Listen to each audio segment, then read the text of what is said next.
நெல்லிக்காய் ஜூஸ் பண்ணுறதுக்கு நெல்லிக்காய், இஞ்சி, கொத்தமல்லி, புதினா, அப்புறம் கருவேப்பிலை இவ்வளோ எடுத்து வச்சுருக்கிறேன். இதெல்லாம் இந்த நெல்லிக்காவை நல்ல பொடிசாக நறுக்கிக்கோங்க. நறுக்கி ஒரு மிக்ஸி ஜாரில் எடுத்து ஃபஸ்ட்டு நெல்லிக்காவை மட்டும் பல்ஸ் மோடில் போட்டு நல்லா அரைச்சி எடுத்துக்கலாம். நெல்லிக்காய் பல்ஸ் மோடில் போட்டால் நல்லா ஈஸியாக அரைஞ்சிரும். அரைச்சி எடுத்த பிறகு புதினா, கொத்தமல்லி இலை, இஞ்சி, கருவேப்பிலை எல்லாம் போட்டு அதுக்கப்புறம் கொஞ்சம் தண்ணி விட்டு நல்லா மையாக அரைச்சி எடுத்துக்கலாம்.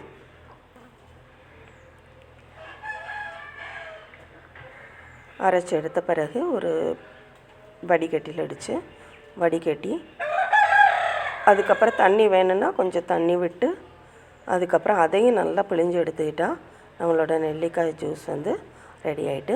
உங்களுக்கு இந்த வீடியோ பிடிச்சுன்னா நம்மளோட சேனல் லைக் பண்ணுங்கள், ஷேர் பண்ணுங்கள், மறக்காமல்